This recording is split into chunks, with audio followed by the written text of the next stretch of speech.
So if there's any valuable meaning to the words outstanding achievement, it probably refers to merely having gotten into a car in the first place.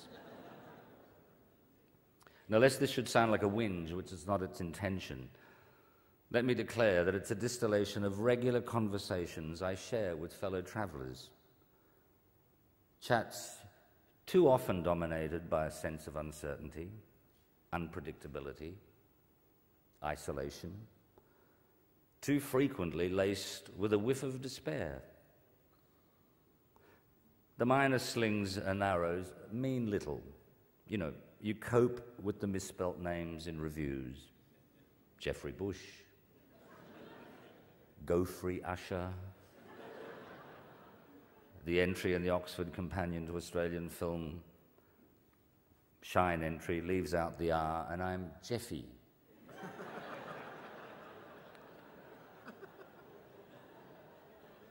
It's all true. You know, or being told in the mid-70s by a visiting English director that he'd never seen white-hot acting on the Australian stage. A cruel backhander, but one that inspired, for me, a lifelong challenge. Another one is the ubiquitous, insidious notion that the box office take is the major measure of success. It's only taken Wake in Fright 38 years to prove that one wrong.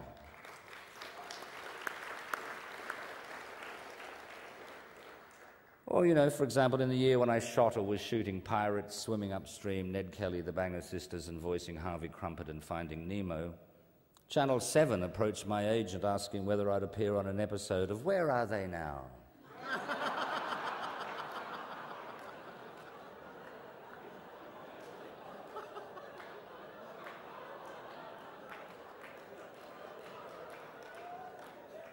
And what about the swipe at all of us when the AFI coverage from the ceremony at the Princess a few years back in the media was headlined as "Exhibitionists out in force on Exhibition Street"? It just keeps niggling. And I'm sorry, Cate Blanchett is much more than just a Helpman hottie. When I was trying online from New York recently to locate the review in The Age for August Osage County, a major and exemplary piece of work from the MTC, it just wasn't there. Nor the review for Billy Brown's School of Arts, a play commissioned to celebrate 40 years of the Queensland Theatre Company and 150 years of Queensland as a state.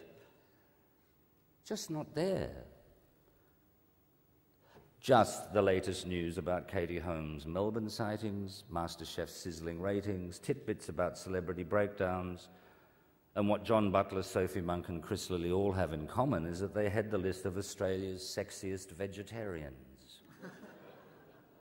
That's what you get when you click on the Arts and Entertainment tab in our major newspapers. With the astonishing odds-defying and exponential growth in the film industry from the dry soil of 40 years ago, I'm baffled by how the disconnect in the media between what we do and how it's perceived has grown wider and wider and sillier and sillier. But to top it all off, did anyone ever read this very recent quote? Open quote, "Producing elite actors that only act is no longer appropriate in Australia. The only way people are learning to sustain a real career in the theatre, for example, is if they can write the play, act, make their own costume, and sell the tickets. If they've got the whole package of skills, there's a very good chance they will be able to find a niche and sustain themselves. The idea of someone being a specialist is a very old view." And sadly, that's from an arts bureaucrat heading one of our major teaching institutions. Education that starts at a point of compromise.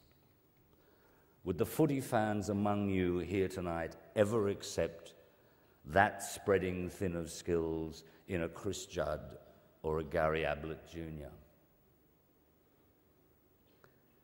It all makes you realize how Pluto must have felt when it was downgraded to a dwarf planet. You're just a misshapen rock a long way away from the sun. But the upside. For me, working with childhood heroes and mentors like Leo McKern, Willie Fennell, Gordon Chater, Ruth Cracknell, Frank Thring, working with and watching younger artists emerging from drama and film schools, schools that have blossomed like cauliflowers, and young artists becoming complete, supported with the knowledge that an industry has surrounded them since birth. Working with the mob on Brand New Day, an extraordinary eclectic cast of actors, singers, and daredevils battling far greater odds and taking all of us to unheard-of heights.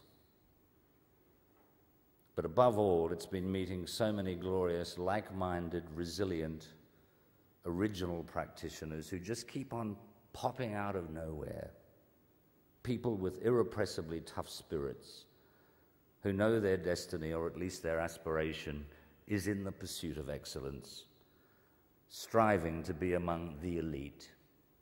Yes, in the very best and only possible sense of the word, that's applied to any discipline, whether in musicianship, art, sport, science, who have determinedly together hit the road that I spoke of earlier, because we enjoy motoring, taking in the ever-changing scenery, singing to the car radio, getting together, having car rallies.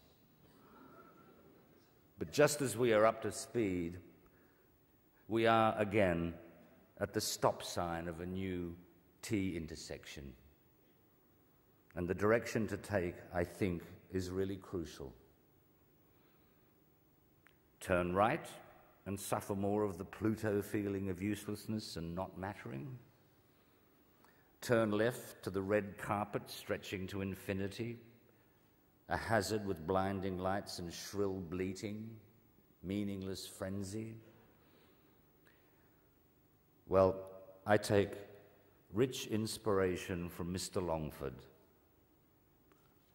who would probably advise there's only one way to go. Foot to the floor, crash through the fence, and boldly find your way cross-country. Thank you.